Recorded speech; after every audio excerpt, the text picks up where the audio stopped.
네, 정치권 이슈 짚어보겠습니다. 김근식 전 국민의힘 비전전략실장, 복귀왕 전 청와대 정무비서관 나오셨습니다. 어서 오십시오. 안녕하세요. 네, 오늘도 수능 관련 얘기를 먼저 시작하겠습니다. 가급적 사실 이 전국 토론할 때는 안 다뤘으면 하는 주제가 교육인데요. 워낙 민감하고 또 어렵고 학생들이 혼란스러울 것 같아서 그런데 뭐 정치권에서 공방이 좀 계속되고 있습니다. 민주당 이재명 대표가 오늘 강릉에서 현장 최고위를 열었는데 좀 강하게 비판을 했습니다. 졸속 행정을 가리려고 탄압 정치를 하고 있다. 이런 얘기를 했거든요. 어떻게 반박하시겠습니까? 일단 이제 이 큰 틀에서의 이 교육 개혁의 한 중요한 화두로서 공교육을 정상화시키고 너무나 비대해진 사교육 시장을 좀 해소하는 것. 이 부분에 대해서는 뭐 여야 모든 국민들이 동의할 거라고 생각합니다. 그래서 아마 그런 문제의식 속에서 교육 개혁의 큰 틀을 준비를 해 나가는 것이 우리 윤석열 정부 해야 될 일이라고 보는데 네. 이것이 이제 지금 그 진행하는 과정에서 이른바 킬러 문항을 빼라고 하는 사실 전체적인 공교육 정상화와 사교육 시장 해소라고 하는 이 큰 목표 중에 사실은 하부의 강론 아니겠어요? 나무 하나 정도겠죠. 그렇죠. 그 정도 되는 건데 이게 갑자기 부각이 되면서 이 부분이 오히려 혼선을 빚는 상황이 돼버린 것 같아요. 그래서 네. 저는 같은 국민의힘 소속입니다만 공교육이라고 하는 것들을 어떻게 정상화시킬 것인가. 그다음에 너무 비대해진 사교육 시장을 어떻게 완화하고 해소하기 위해서 이 공정한 입시, 공정한 수능을 어떻게 만들 것인가를 차분히 준비해서 미리 몇 년 전부터 했어야 되는 거라고 생각합니다. 아마 그렇게 했을 거라고 생각해요. 네. 근데 아마 대통령에 대한 보고 과정에서 이주호 교육부 총리가 이걸 선뜻 그냥 이 킬러 문항 배제 네. 그리고 뭐 수능 쉽게 내겠다 이런 식으로 해버리기 때문에 지금 수능을 준비하는 몇십만 명의 수험생과 학부모들은 혼선에 빠질 수밖에 없는 거죠. 저는 그런 면에서 이 교육개혁이라는 본래 우리가 하고자 하는 목표, 정당한 목표를 오히려 이 소통과 이 대국민 홍보에서의 이 혼선 때문에 오히려 지금 상당 부분 혼선을 빚고 있는 것 같아서 그런 부분은 좀 이참에 좀 시스템을 정비해서 그런 일이 없도록 해야 된다고 생각합니다. 여쭤본 김에 하나 더 여쭤보겠습니다. 이번에 공교육 정상화, 공교육 경쟁력 강화를 위해서 대책을 몇 가지를 내놨는데 거기에 보면은 중3, 고1 같은 경우는 이제 시험을 보게 하겠다는 거 아닙니까? 네. 초등학교 6학년이었나요? 초등학교 6학년과 중학교였나? 그거 제가 확인 한번 해볼게요. 예. 아무튼 이게 일제고사 부활이라는 지적이 있고요. 그리고 또 외고, 자사고 존치하는 건 사교육 시장을 좀 억제하겠다는 것과 반대되는 거 아니냐 이런 지적이 있거든요. 그러니까 이제 교육의 방향은 이제 철학적으로 많이 논쟁이 되는 게 첫 번째가 수월성 교육 아닙니까? 공부를 좀 잘하는 사람을 따로 모아서 수월성 교육을 하는 것이 국가 경쟁에 도움이 되는 것인지 아니면 지금 이야기하는 전교조 논리처럼 모든 걸 평준화시켜서 똑같이 하는 것이 맞는 것인지 네. 수월성 교육에 대한 철학적 차이가 있는데 외고, 자사고, 과학고들을 존치한다는 것은 우리 보수 정부에서는 수월성 교육이 정당하다는 걸 인정하는 것이라고 보고요. 네. 두 번째 말씀하신 이제 바로 그 일제고사 같은 거죠. 예전에 우리 많이 봤던 이제 평가, 그러니까 전체 학생에 대한 전체적인 평가를 사실은 지난 진보 정부에서는 없앴거든요. 그러다 보니까 그것이 학생들에게 시험에 대한 공포를 벗어나게 한다는 인권적 차원의 긍정적인 측면이 있을 수 있으나 네. 이 자기의 기초학력 그다음에 최소한 해야 될 공부들을 방기해도 학교 측에서 어떻게 그 부분을 개입할 수 있는 제도적 장치가 사라져버린 측면이 또 있어요. 네. 그래서 아마 그런 면에서 초등학교, 중학교, 고등학교 때 최소한의 전체적인 학력 평가는 하겠다라는 의지로 좀 평가를 합니다. 네, 그 책임 교육 학년제라고 하는데 초등학교 3학년과 중학교 1학년입니다. 제가 헷갈렸습니다. 졸업한 지 한참 돼가지고. 예. 어떻게 보셨어요? 이 이야기는 오랜 해묵은 논쟁이 반복되고 있는 거예요. 올해 수능이 어려웠으면 너무 불수능이었다. 그러면 그 다음에는 물수능이었다. 이렇게 왔다 갔다 하고 네. 어떤 것이 올바른 교육인지에 대해서 사실 정도가 없는 것 아니겠습니까? 그리고 우리 국민 모두가 교육에 대해서는 지대한 관심을 갖고 있어요. 그런데 지금 현재 문제가 촉발된 것은 윤석열 대통령이 킬러 문항을 배제해라라는 지시를 했는데 네. 이것이 그 6월 모의고사를 통해서 제대로 반영이 안 됐다. 이것 때문에 그 평가원장이 사퇴를 하는 네. 이런 이제 정치적인 문제로까지 연결이 되고 있는 것인데 황당한 거죠. 국민들 입장에서는 윤석열 대통령이 무슨 수능 전문가입니까?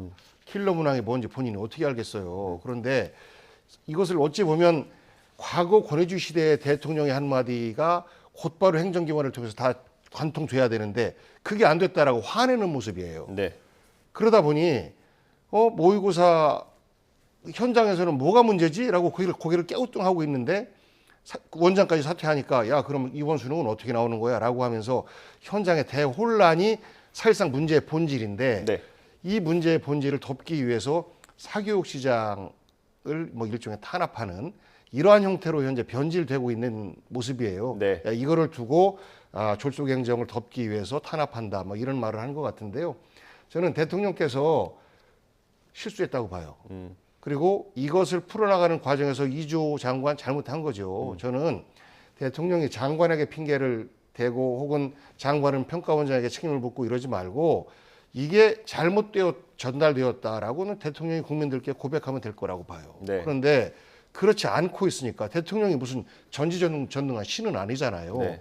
그러니까 이런 그 감추려고 하는 모습 속에서 문제가 더 커지고 있는 이런 것들이 문제인 것이고, 근본적으로 아까 그 일제고사의 부활이냐, 수월성 교육의 강화냐, 보편적 교육의 강화냐, 이것들 늘 반복적으로 우리가 그 이야기하고 있는 것인데, 네. 옛날에 그 정약용 선생도 인재들에 대한 교육을 게을리하면 안 된다라고 말씀하셨어요. 네. 마찬가지로 우리 국가 인재들을 어렸을 때부터 키워야 되는데 과학고 외고에 대해서는 손대지 않았습니다. 지난 정부에서도. 다만 국제고 자사고 이런 통로를 통해서 그 부유한 집 자녀들이 지나치게 부유한 그 교육적 혜택을 받는 것, 네. 이런 것들은 좀 문제 아니냐라는 문제지가 있었던 거예요. 그런데 그 수월성 교육을 강화시킨다라고 하는 것 뭐 그럴 수 있어요. 그러면 불수능과 수월성 교육 강화는 사실 맥이 같은 거거든요. 그러면 네. 킬러 문항을 더 많이 넣어야 되는 거거든요. 이것이 맥이 안 맞아요. 왔다 갔다 하는 오락가락 하는 것이죠.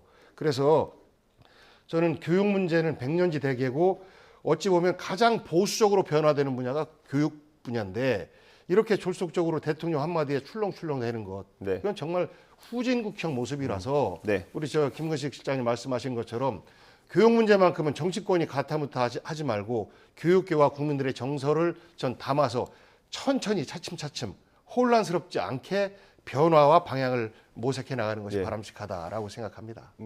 지금 뭐 대응하는 과정에서 킬러 문항으로 시작된 논란이 사교육 카르텔로 옮겨갔고요. 그 다음에 지금 김병욱 의원이 86 운동권을 언급을 했어요. 이 부분은 어떻게 보세요?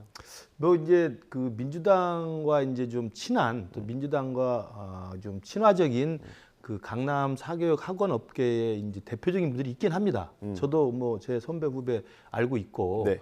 되게 이제 운동권 출신들이 사실 군사 독재 시절에 형을 받고 나오면 취직을 할 수가 없잖아요. 예. 그럼 대부분 불가피하게 이제 학원으로 갔던 그 역사가 있습니다. 근데 그 속에서 또 근데 또 운동권 출신이니까 머리도 좋고 논리도 또 달변이고 그렇기 때문에 강남에서 상당히 두각을 나타낸 적이 있죠. 그리고 지금도 뭐 인터넷 인강이나 이런 데서 대표적인 분들 중에 또 적지 않은 분들은 운동권 출신이 맞아요. 근데 네. 이 부분을 지금 킬러 문항 배제라고 하는 사교육 시장의 어떤 흉악범처럼 이렇게 등치화시키는 건 제가 볼 때 과도한 저는 경각부일 수 있다고 그러니까 봐요. 흘러 여기까지 온 거예요. 예, 지금. 그러니까 예. 저는 그건 맞다고 생각해요. 킬러 문항을 만들어서 킬러 문항 한 문제 때문에 전국에 있는 사교육에 몰입해야 될 사람들이 없는 돈 다 투자해 가면서 강남 특정 그 동에 와서 특정 네. 사교육 중심가에 와서 KTX 타고 오고 하루 자고 하면서 그 수업을 듣고 가고 이 킬러 문항 때문에 모든 사교육이 왜곡되는 현상은 맞습니다. 그러면서 킬러 문항 배제를 통해서 킬러 문항이 아닌 공교육 과정에서 제대로 배우는 것의 노력을 통해서라면 변별력이 충분히 가능한 정도의 새로운 저런 입시와 새로운 수능하는 건 이제 맞다고 생각합니다. 그러나 이제 킬러 문항 배제라고 하는 이 올바른 방향이라 하더라도 이것이 마치 뒤에 있는 민주당과 친한 일부 그 학원 그룹의 어떤 대표적인 인사들이 운동권 출신이라는 것을 굳이 연계시킬 필요는 있느냐. 물론 사실은 맞습니다만 그리고 여기 나온 정봉주 의원하고 정청래 의원이 학원장 출신인 것도 맞습니다. 네. 그건 30년 전 이야기입니다. 그렇기 때문에 저걸 가지고 일부러 경강부의 식으로 선을 이어보려고 하는 건 좀 맞지 않고 다만 이 킬러 문항에 갖는 폐악이 저는 크다고 생각해요. 그렇기 때문에 이걸 어떻게 그러면 킬러 문항을 빼고 전반적인 수험생이 공정하게 입시 준비를 하면서도 변별력을 유지할 수 있는 그래서 어려운 거거든요. 네. 그것들을 모색해 보라고 하는 것이 아마 대통령의 지시였을 것이고 이것이 교육부나 또 교육과정 평가에서 제대로 전달이 안 됐기 때문에 이런 사단이 생긴 거라고 봅니다. 예, 이 내용 반박까지 듣고 넘어갈게요. 킬러 문항을 얼마나 주는 것이 바람직하냐, 변별력을 어떻게 강화할 것이냐라는 문제와 더불어서 보편적 교육을 강화시키고 공교육을 강화시키는 방법, 이 두 가지가 서로 대치되는 것인데 수시를 넓힌다라고 하는 것은 공교육 강화의 일환이었어요. 네. 그러니까 킬러 문항이나 이런 거에 휘말리지 말고 교육 과정을 성실히 임하면 좋은 대학에 갈 수 있도록 하자라는 것이 이제 수시 확대와 강화의 목적이었는데 이런 것이 자칫 있는 집 부모들이 학폭도 면제받고 뭐 그리고 여러 가지 자기 그 스펙 쌓는데 유리하고 이런 것들을 입시에 활용한다라고 해서 수시 강화가 아니라 정시 강화 쪽으로 지금 이제 기울어져 있는 네. 것이죠. 근데 정시 강화는 곧 킬러 문항 강화랑 맥이 같을 수밖에 없어요. 그래서 그런 부분에 대한 이해를 잘했으면 좋겠다라는 말씀하고 이런 것들을 진영 대결화해서 정치 쟁점으로 삼고 민주당에 대한 어떤 공격 소재로 삼는 것 자체가 너무 유치하지 않습니까?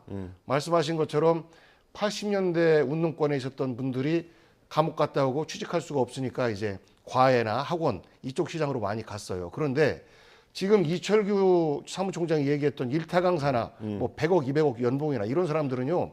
제가 86학번, 86년도에 대학을 들어가는데 예. 86학번이요? 예. 86학번이 아니고 86년생들이 일타 강사예요. 예. 그러니까 너무 이렇게 호도하고 이런 것까지도 본인들의 실수를 만회하기 위해서 민주당을 공격하고 진영 대결로 희석화시키려고 하는 이런 어떤 무리한 시도인 것 같아요. 다행히 예. 우리 김근식 실장님께서 그런 부분은 바람직하지 않다라고 말씀을 해주셔서 네. 또 뭐 감사하게 생각합니다. 예. 하나만 더 마지막으로 여쭤볼게요. 그 월요일 날 이제 이주호 장관이 킬러 문항이 도대체 뭐냐 이런 의문들이 많으니까 그러면 6월 모평 때 어떤 게 네. 킬러 문항이었는지 공개하겠다고 하지 않았습니까? 근데 이게 현장에서는 그럴 만한 문제는 없었다라는 반응이 좀 있나 봐요. 근데 아마 이제 현장에 이제 온도차가 좀 있는 것 같은데 사실은 이제 뭐 특정 그 동을 이야기할 필요가 있는 대치동이라고 하는 그 사교육의 중심가가 있지 않습니까? 거기에 전국의 모든 이른바 이제 공부를 좀 꽤나 하는 사람들은 다 모입니다.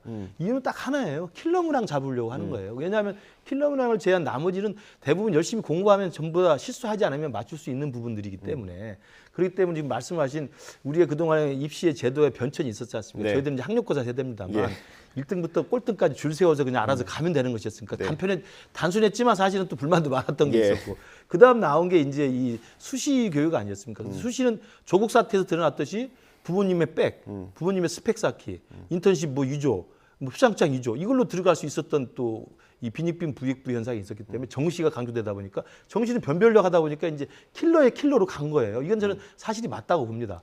그런데 과연 킬러 문항을 맞추는 것이 실제로 변별력을 따지는 데는 도움이 되지만 공정한 입시가 되느냐. 왜냐하면 킬러를 문항을 맞추기 위해서는 진짜 극소수의 전국에 있는 상위 몇 프로 사람들 와가지고 치열하게 경쟁하는 거고 그 킬러 문항을 빌미로 해서 아까 일타 강사가 뭐 200억, 100억 번다고 그러는데 네. 그 젊은 일타 강사들이 그걸 가지고 시장에서 사실 독보적인 위치를 차지하는 게 맞습니다. 그 저는 악순환 구조가 있다고 봅니다.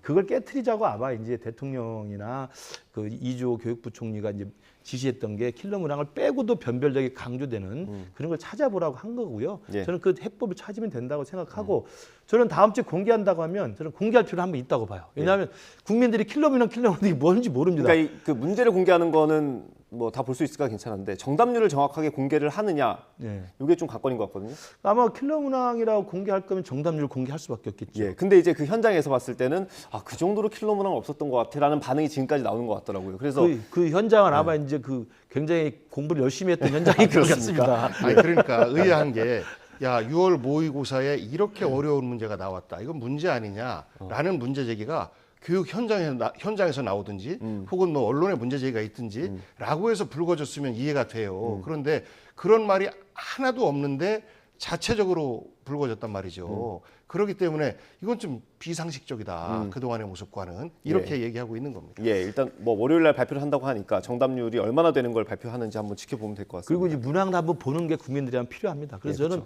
킬러 문항을 배제한다고 했을 때 혼선에 빠져서 그동안 킬러 문항에 주력했던 소수의 그 입시 그 상류층 이분들은 좀 화가 날지 모르지만 킬러 문항에 접근하기도 힘들었던 대다수의 수험생들은 좋아하고 있습니다. 예, 알겠습니다. 그래도 뭐 수험생들은 공부 열심히 해서 잘 푸는 학생들이 당연하죠. 있더라고요. 예. 알겠습니다. 다음 주에 넘어가 보겠습니다. 후쿠시마 원전 오염수 논란 뭐 방류하기 직전까지도 계속될 것 같은데 어떻습니까? 민주당은 어제 강릉으로 갔죠. 이재명 대표가 1박하고 강릉에서 현장 최고위도 열었는데 좀 뭐 서울에서 대규모 규탄 대회까지 지금 계획을 하고 있는 것 같더라고요. 앞으로 어떻게 대응을 좀 해갈 생각이신지. 저희가 현장에서 후쿠시마 오염수 방류에 대한 시민들의 의견을 물으면요 망설이지 않습니다.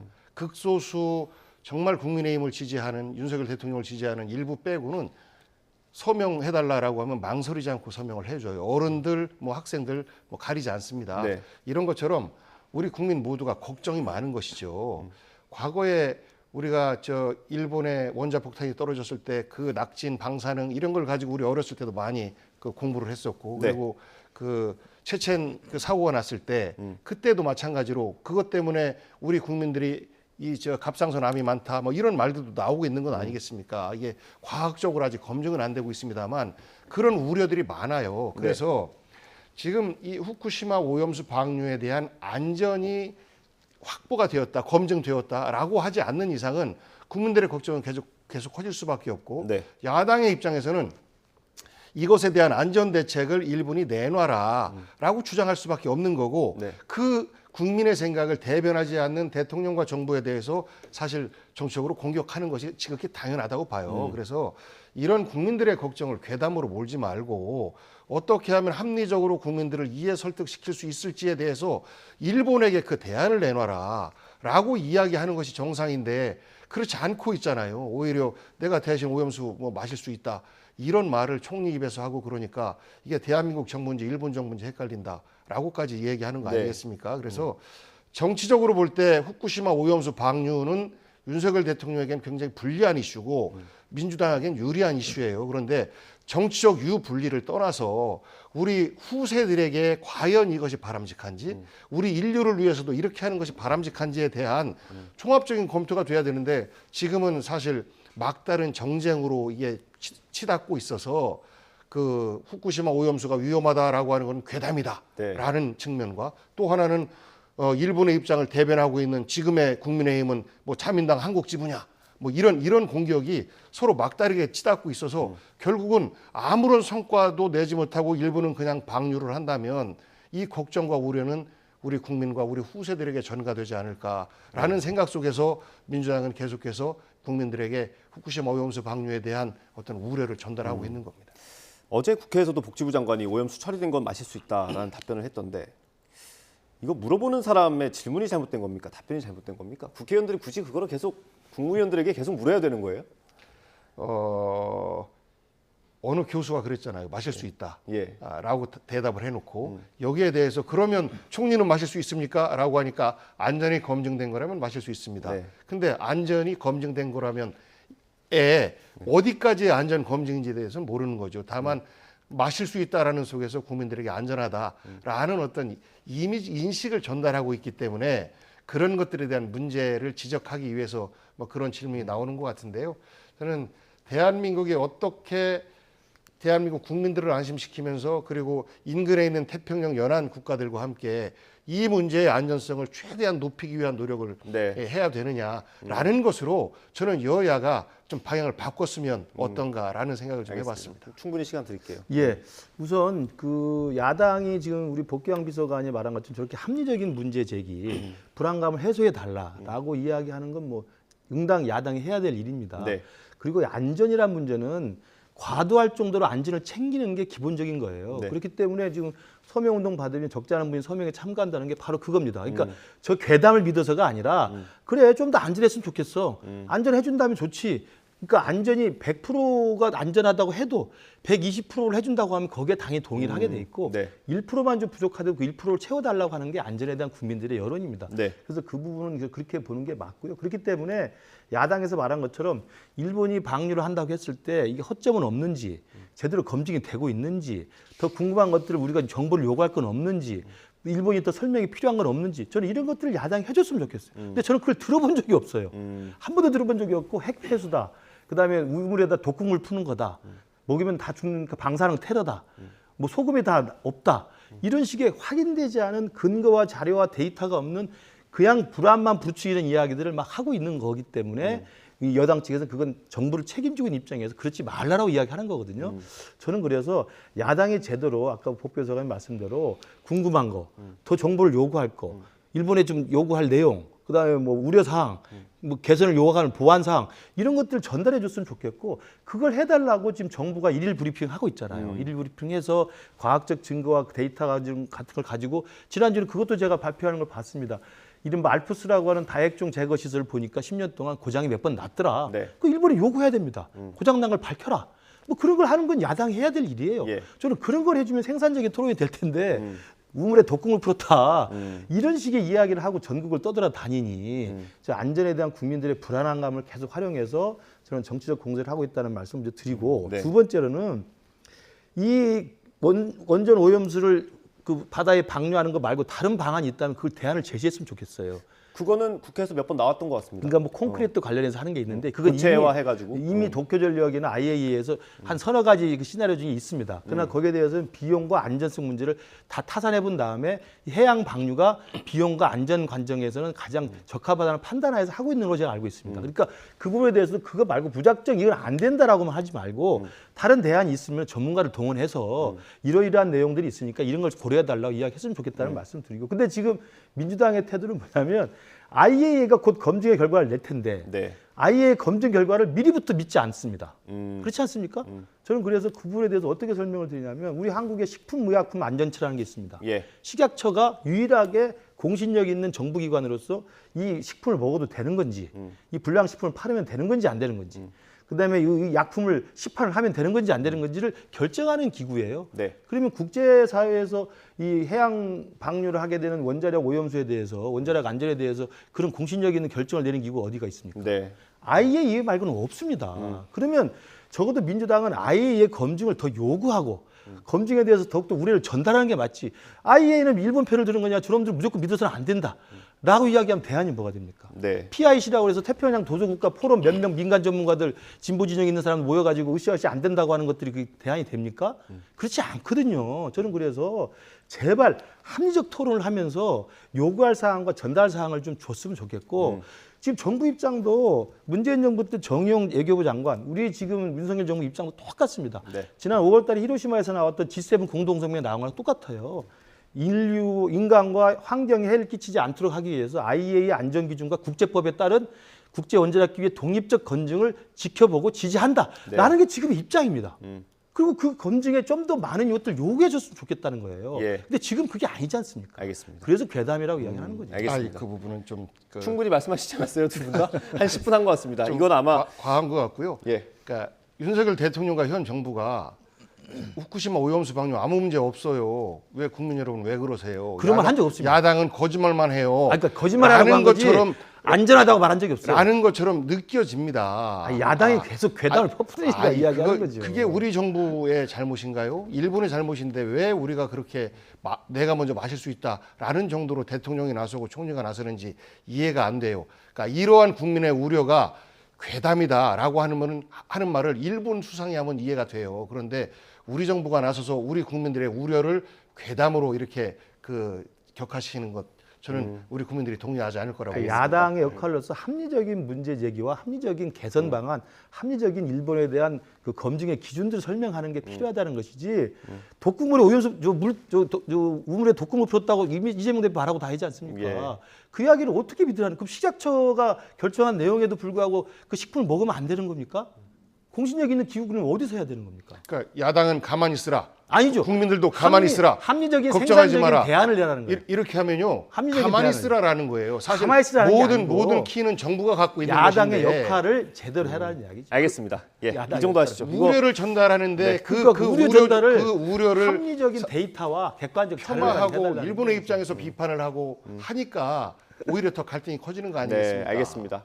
이게 다음 주 그리고 그 다음 주에도 저희가 똑같은 주제를 할 수도 있기 때문에 하실 말씀을 잘 이게 아마 아껴놨다가 몇 달 몇 년 지나면 예. 아무 문제 없다는 거 드러나면 또 아마 이재명 대표가 할 말이 없을 알겠습니다. 겁니다. 한번 지켜보죠.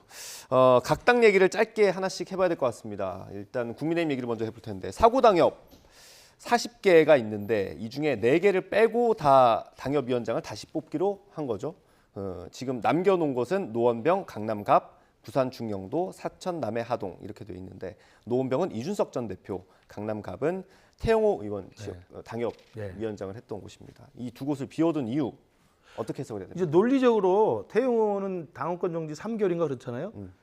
6개월 아닐까요? 6개월이죠. 예, 6개월이고 이준석 대표는 내년 1월이면 당원권 정지가 풀립니다. 네. 그러니까 총선 전에 두 지역은 당협위원장으로 있는 이 두 사람이 당권 정지가 풀리니까 논리적으로 거기에 새로운 당협위원장을 낼 수가 없는 거죠. 그래서 논리적인 이유 때문에 거기는 당권 정지 효력이 그 공천 이전에 풀리기 때문에 비워두는 것이고요. 네. 그리고 나머지 두 군데 그 하영재 의원 지역구하고 그 황보승 의원 지역구는 지금 수사가 진행 중이거나 재판이 진행 중입니다.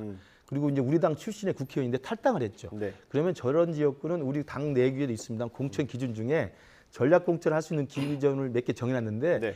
현역 의원이 공천에 탈락한 경우는 전략 공천 지역이 됩니다. 아, 그러니까 사실 거기에 해당될 수가 있는 거죠. 그러니까 비워놓는 겁니다. 거기에 지금 뭐 어떤 분을 이게 공모를 해가지고 당협위원장을 뽑아봐야 전략공천 대상 지역이 되기 때문에 그분에게도 좀 불편하고 예. 새로운 사람을 전략공천 하기도 힘들기 때문에 비워놓는 거라고 생각하시면 됩니다. 당 얘기 하나만 더 여쭤보겠습니다. 이준석 전 대표를 지금 시점에 내치기가 좀 어려워서 쥐고 있는 거다라는 일각의 분석이 있습니다.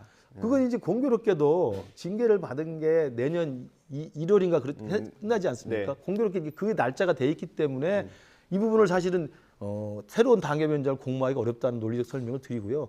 두 번째는 이준석 대표가 국민의힘에 대해서 저는 애정이 굉장히 많은 사람이라고 생각합니다. 네. 당대표를 했던 분이고 네. 당에 대해서 사랑하니까 쓴소리 하는 거 아니겠습니까? 그분을 내칠 필요도 없고 내치어서는 안 되는 거죠. 그렇기 때문에 저는 자연스럽게 내년 당원권 정지가 풀리면 이준석 대표가 당협위원장으로 복귀가 되고 그리고 공천이 시작되는 시즌이 되면 공관위원회에서 평가해서 이준석 대표가 적합하면 공천을 주는 것이고요. 또 다른 경쟁자가 있다면 또 시스템에 의해서 경선을 하면 된다고 생각합니다. 알겠습니다. 민주당 얘기 여쭤보겠습니다.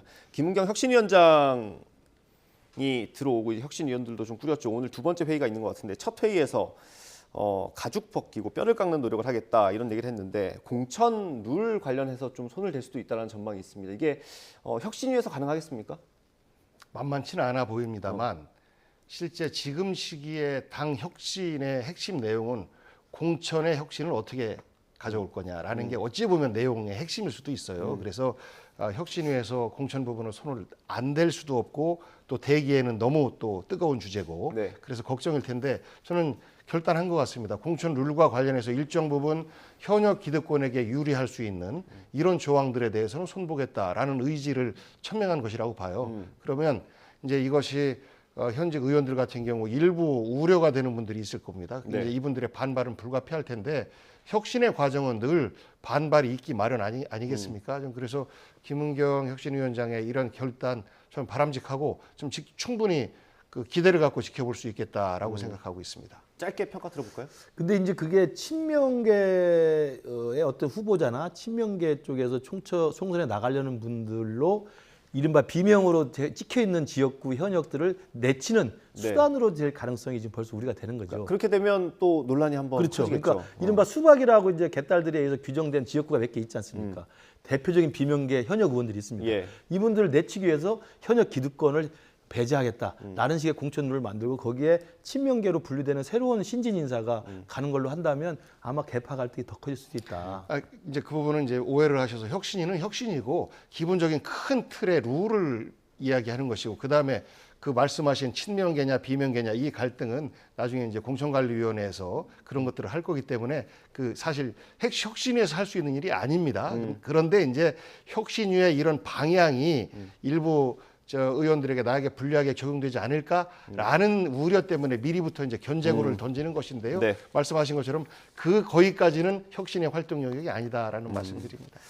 알겠습니다. 혁신이 오늘 두 번째 회의가 있고요. 오후에 회의 내용을 좀 브리핑을 한다고 하니까 이어진 뉴스에서 다시 한번 전해드릴 수 있을 것 같습니다. 두 분은 오늘 여기서 보내드리겠습니다. 감사합니다. 고생하셨습니다. 고맙습니다.